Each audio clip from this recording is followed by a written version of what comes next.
Good morning students. Sunrise education academy में आपका स्वागत है। मैं प्रवीण सोनी। लास्ट टाइम पर बेटा अपन ने फ्लावर की मतलब कैलिक्स कोरोला एंड्रोसियम और ओवरी के अंदर थैलेमस की या फिर ओवरी की पोजीशन के आधार पर जो कैलिक्स कोरोला और एंड्रोसियम थे उनकी पोजीशन के आधार पर फ्लावर को 3 भागों के अंदर बांटा था। एपिगाइनस, पेरिगाइनस और हाइपोगाइनस। ओके, 3 भागों के अंदर अपन ने पढ़ा था, जिसके अंदर अपन ने अंडा से बताया था कि भाई हाइपोगाइनस के अंदर फ्लावर ओवरी जो है सुपीरियर होगी, पेरिगाइनस के अंदर हाफ इंफीरियर और इपिगाइनस के अंदर इंफीरियर। अधोजायांग था, परिजायांग था और इसके बाद में एक बताया था मैंने अधोजायांग था, अधिजायांग था और परिजायांग था। ओके, ये किया। फिर अपन ने पार्ट ऑफ फ्लावर मतलब पुष्प के भाग अपन ने स्टार्ट किए थे। 4 भाग मैंने बताए थे। पुष्प के मेनली 4 भाग होते हैं, बाह्यदल पुंज, दल पुंज, पुंमंग और जायांग। इसके अंदर बाह्यदल पुंज और दल पुंज ये तो अपन ने कर लिए थे।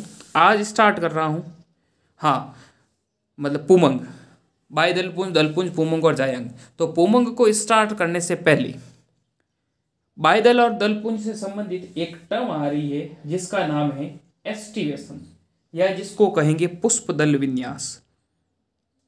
पुष्प दल विन्यास, पुष्प दल विन्यास या जिसको कहेंगे एस्टिवेशन। अब एस्टिवेशन क्या होता है, ध्यान देना बेटा। सबसे पहले इसका मीनिंग बता देता हूं आपको और मीनिंग के बाद में अपन इसको डायग्राम से भी समझेंगे। ध्यान देना बेटा, कहने का मतलब the mode of arrangement of sepal और पेटल। द मोड ऑफ, ध्यान देना, the mode of arrangement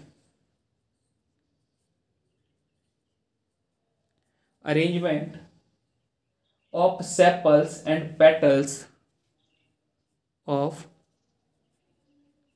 sepals or petals, sepals of or petals in floral bud, in floral bud, in floral bud, ध्यान देना, with respect to other members, with respect to other members of same wholes, other members of same wholes, same whole is known as estivation। क्या मतलब हुआ, is known as estivation। कहने का मतलब floral bird के अंदर बाह्यदल और दलपुंज का जो अरेंजमेंट होता है, जिस प्रकार पुष्प के अरेंजमेंट को पुष्प क्रम कहते हैं, उसी प्रकार बाह्यदल पुंज और दलपुंज जो होते हैं, इसका जो अरेंजमेंट किस तरीके से है उसको कहेंगे पुष्प दल विन्यास। ओके, देखो देखें इसको हिंदी में। अब देखो बेटा, पुष्पकली में उसी चक्र की अन्य इकाइयों के सापेक्ष बाह्यदल और दल के लगे रहने का जो क्रम है उसको कहेंगे पुष्पदल विन्यास। अब ध्यान देना, पुष्पदल विन्यास जो होता है या एस्टिवेशन, ये कम से कम 3-4 प्रकार के होते हैं। देखो देखें, द मेन टाइप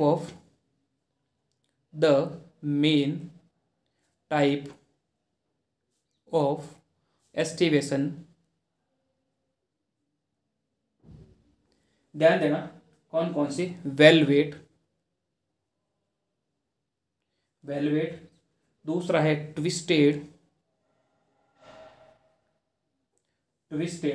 तीसरा इम्ब्रिकेट,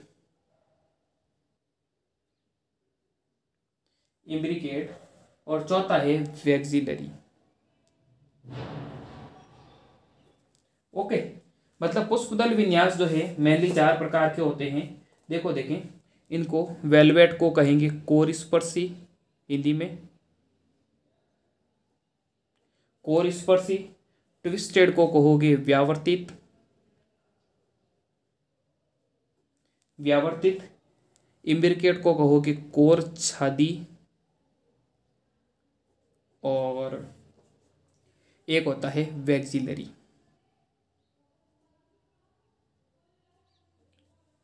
वैक्सिलरी।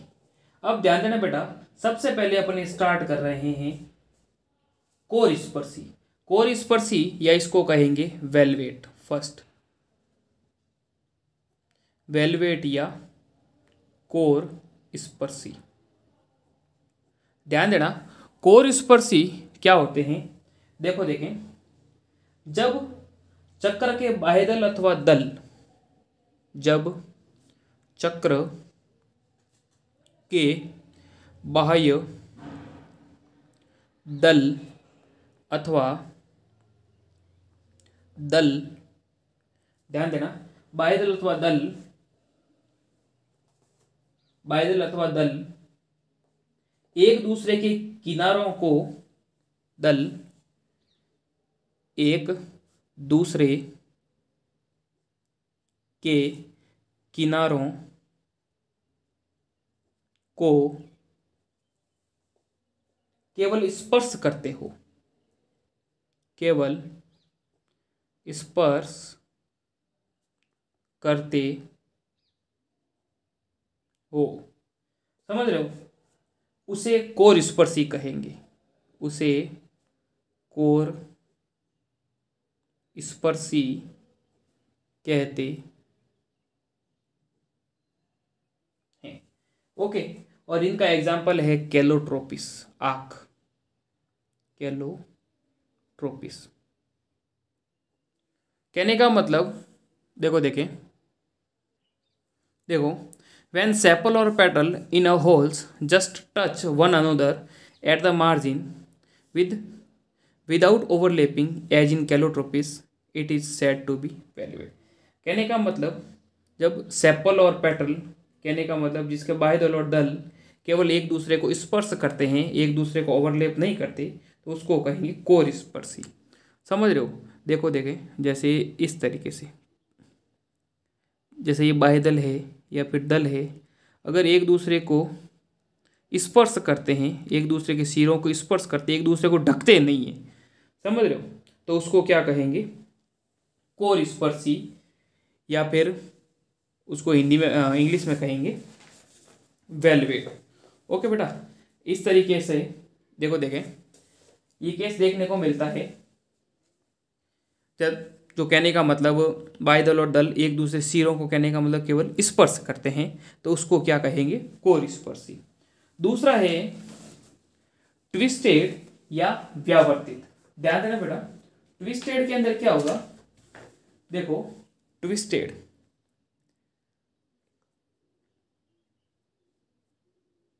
ट्विस्टेड या इसको क्या कहेंगे, व्यावर्तित। ओके, ट्विस्टेड या व्यावर्तित का मीनिंग क्या हो जाएगा, देखो देखें, if one margin of the appendage, if one margin of the appendage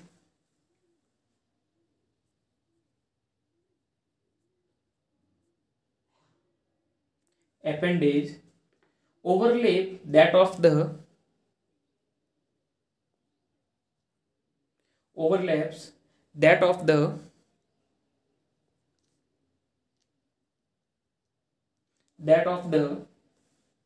next one and so on,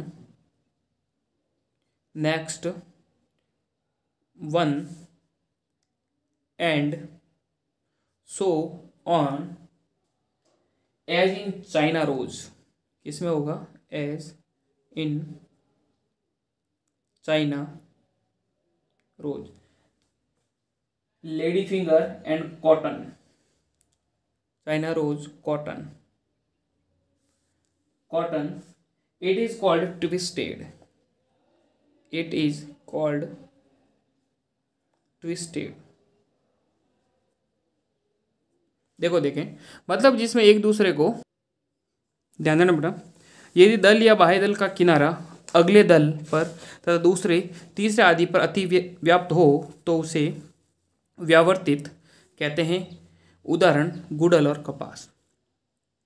देखो देखें, देखो देखें बेटा, अगर सिरे जो है वो एक दूसरे को ओवरलैप का मतलब, जैसे ये एक बाह्य दल हो गया, इसका बाह्य दल का जो है एक सिरा अंदर की तरफ, और ये जैसे इसका एक बाहर और एक अंदर। ओके, इस तरीके से अगर इसका एक सिरा जैसे बाहर और एक अंदर, अब इसका एक बाहर और एक अंदर, इस तरीके से अगर एक दूसरे को ओवरलैप कर रहे हैं, ध्यान देना, तो उसको क्या कहेंगे। अब जैसे इसका एक सिरा बाहर, इसका एक अपन कर देते हैं अंदर। देखो देखें, इस तरीके से समझ लो, एक सिरा बाहर एक अंदर, एक बाहर एक अंदर, एक बाहर एक अंदर, एक बाहर एक अंदर, एक बाहर एक अंदर, एक दूसरे को ओवरलैप कर रहे हैं, तो उसको क्या कहेंगे, ट्विस्टेड या व्यावर्तित। समझ लो, ट्विस्टेड या व्यावर्तित। ओके, ये दो हुए। इसके बाद में तीसरा जो है, ध्यान देना, तीसरा होता है कोर छादी। ध्यान देना, कोर छादी, कोर छादी या इम्ब्रिकेट। इम्ब्रिकेट के अंदर क्या है, यदि बाह्य दल अथवा दल दूसरे पर अति व्याप्त हो, यदि बाह्य दल या दल दूसरे पर अति व्याप्त हो, तो दूसरे पर अति व्याप्त हो तो उसकी कोई विशेष दिशा नहीं होती हो, तो उसकी कोई विशेष दिशा नहीं होती। इस प्रकार की स्थिति को कोर छादी, इस प्रकार की स्थिति को कोर छादी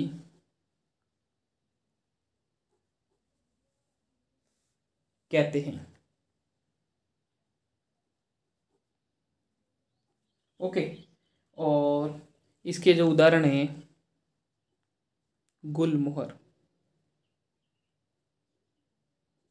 ओके, इस तरीके से देखो देखें, इम्ब्रिकेट के अंदर क्या होगा, इफ मार्जिन ऑफ सेपल, ध्यान देना, if the margin of sepals or petal overlap one another, or petals overlap one another but not in any particular direction, but not in any particular direction. Okay, as in Cassia and Gulmohar, as in Cassia and Gulmohar. Okay, तो देखो देखें, इसको कहेंगे imbricate aestivation. और इसके अंदर जैसे मैंने क्या कहा कि एक दूसरे को ओवरलैप करते हैं, जिसके अंदर जैसे सपोज करो, एक जैसे ये पूरा का पूरा जो बाह्य दल है या दल है अंदर की तरफ होगा, और ये बाहर अंदर, एक पूरा का पूरा होगा बाहर, और फिर क्या होगा, जैसे ये इस तरीके से ये कंडीशन देखने को मिलती, एक पूरा अंदर एक पूरा बाहर, और ये जो है एक दूसरे के सिरे को। कहने का मतलब इसकी फिक्स कोई डायरेक्शन नहीं होती, एक पूरा अंदर एक पूरा बाहर, और बाकी जो है एक दूसरे को ओवरलैप करते हैं, तो इसको कहेंगे इम्ब्रिकेट या कोर छाती। इम्ब्रिकेट या कोर छाती। ओके। चौथा जो है वो है वैक्सिलरी। ध्यान देना, चौथा जो टाइप है last, vexillary. Vexillary type of aestivation के अंदर क्या होगा, ध्यान देना, in pea and bean flower. ध्यान देना, in pea and bean flower, bean flowers, there are 5 petals. There are 5 petals. 5 petals. The largest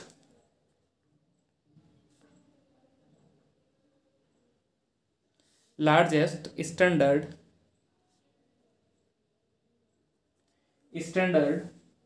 overlaps the 2 lateral petal.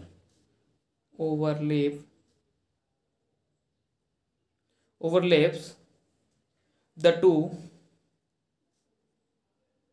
lateral petals. Okay. कहने का मतलब एक बड़ा होता है, दो जो छोटे पेटल होते हैं उनको ओवरलैप करता है, जिसको विंग्स भी बोलते हैं। Okay. which in turn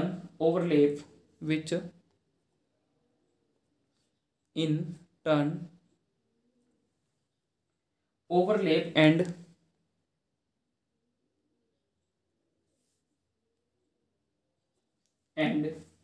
two smallest anterior petal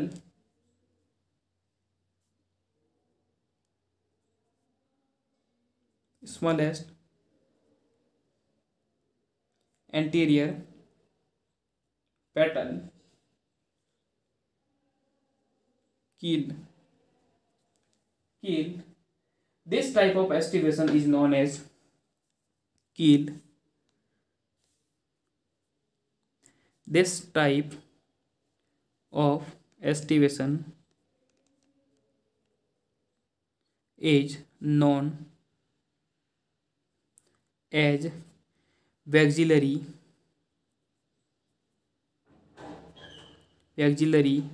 और इसका दूसरा नाम है पेपिलियोनेशियस।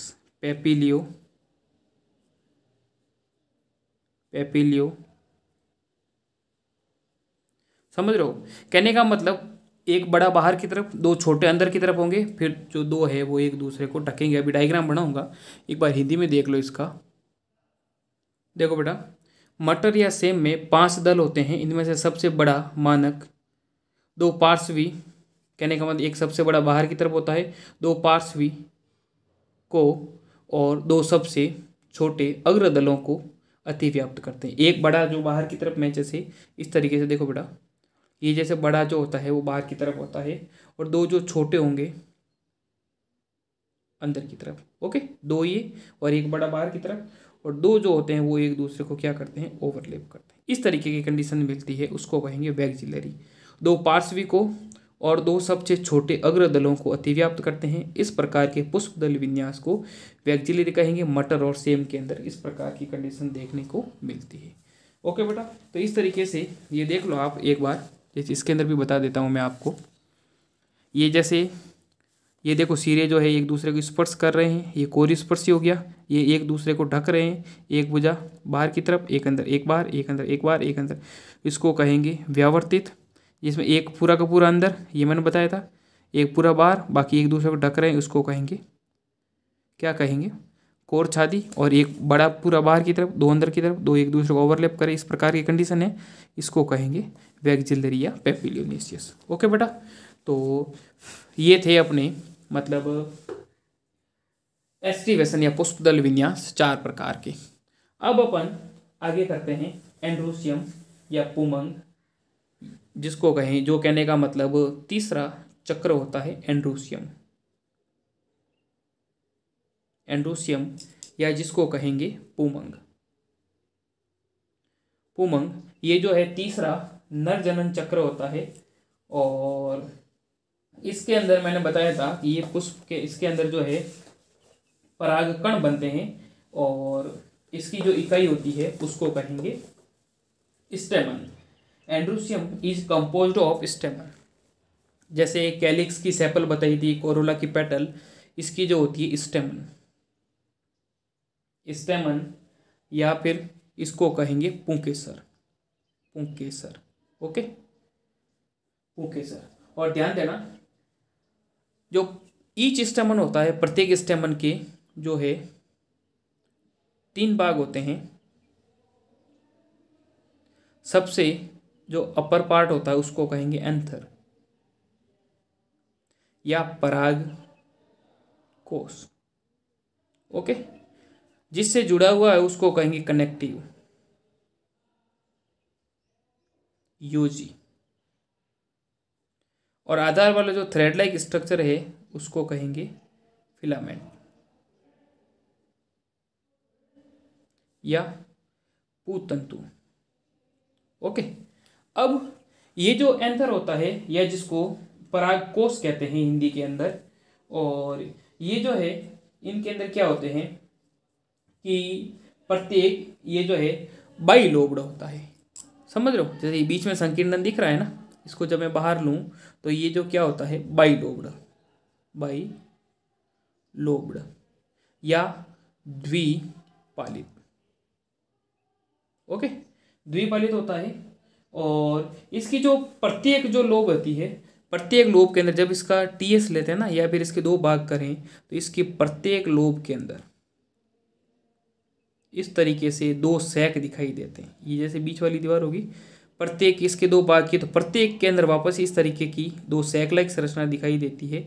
इनको कहेंगे पोलन सैक, पोलन सैक या पराग पुट, ओके। तो एक के अंदर 2 परागपुट होते हैं या 2 के अंदर टोटल कितने हो गए 4 परागपुट। और इन परागपुट के अंदर क्या भरे हुए होते हैं, ध्यान रखना, परागकण, पोलन ग्रेन, और जिसको क्या कहेंगे नर युग्मक, ठीक है। परागकण होते हैं, परागकण, जिसको क्या कहेंगे नर युग्मक, ओके। अब ये तो था जैसे कि स्टेमन जो है ये जो है मेल रिप्रोडक्टिव पार्ट है, नर जननांग होता है मेल रिप्रोडक्टिव पार्ट, नर जननांग होता है। इसके 3 भाग है, एंथर, कनेक्टिव और फिलामेंट। एंथर के अंदर एंथर या जो परागकोश जनरली बाइलोब्ड होते हैं, इसके अंदर हर एक लोब के अंदर 2 परागपुट, टोटल 4 परागपुट होते हैं। इनके अंदर क्या भरे हुए होते हैं नर युग्मक या जिसको क्या कहेंगे परागकण। अब एक टर्म आती है जिसका नाम है स्टेमिनोड कंडीशन या फिर जिसको कहेंगे, मतलब पुंकेसर बंध्य होते हैं स्टेमिनोड, स्टेमिनोएड, ठीक है, स्टेमिनोएड, स्टेमिनोड, ठीक है। क्या मतलब हो गया, the pollen grain are produce in pollen sac, a sterile stamen is called. कहने का मतलब a sterile stamen is called staminode. कहने का मतलब बंध्य पुंकेसर जनन करने में असमर्थ होते हैं। समझ रहे हो, बंध्य पुंकेसरों को, बंध्य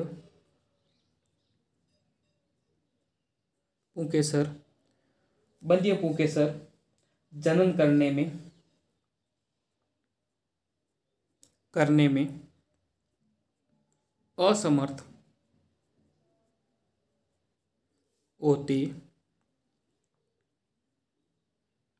हैं, ओके। और वह स्टेमिनोइड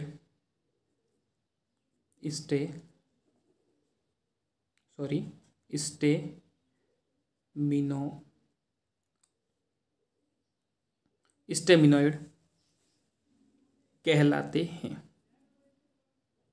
ओके, स्टेमिनोइड कहलाते हैं।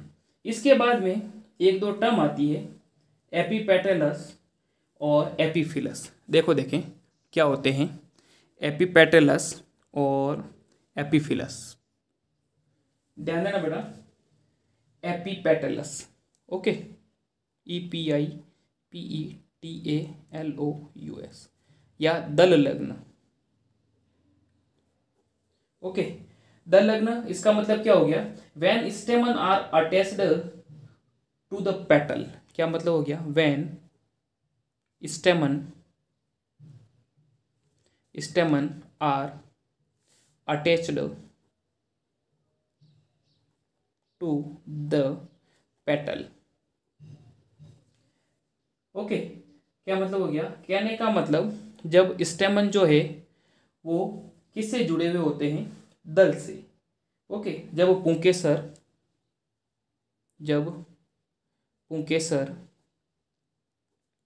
दल से जुड़े, जब पुंकेसर, ध्यान देना, दल से जुड़े होते हैं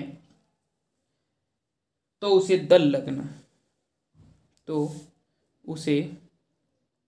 दल लग्न कहते हैं। ओके, जैसे बैंगन में, ओके, जब पुंकेसर दल से जुड़े हुए होते हैं तो उसको कहेंगे ब्रिंजल केंद्र। ये इसका एग्जाम्पल है, लाइक ब्रिंजल। ओके, इसके बाद में एक टर्म आता है एपीफिलस,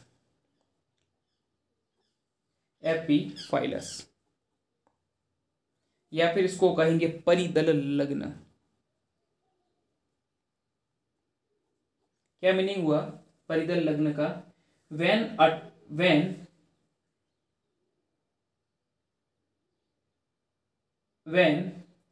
stamen are attached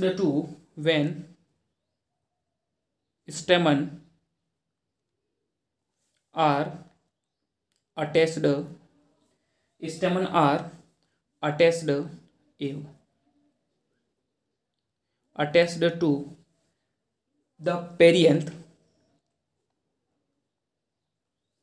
ध्यान देना बेटा, perianth as in the flower of lily,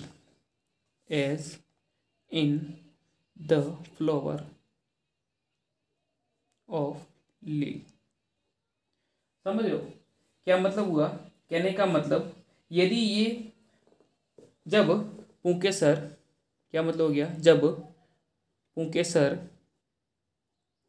परिदल से जुड़े होते हैं, जब पुंकेसर परिदल से जुड़े हो तो उसे परिदल लग्न कहते हैं। ओके, और इसका एग्जाम्पल है जैसे लिली। ओके बेटा, तो इस तरीके से इसके बाद में दो तीन टर्म आती है, मोनोएडल्फस, डाईएडल्फस और पॉलीएडल्फस।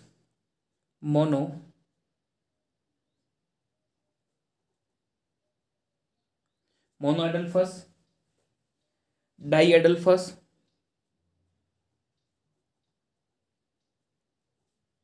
और पॉली।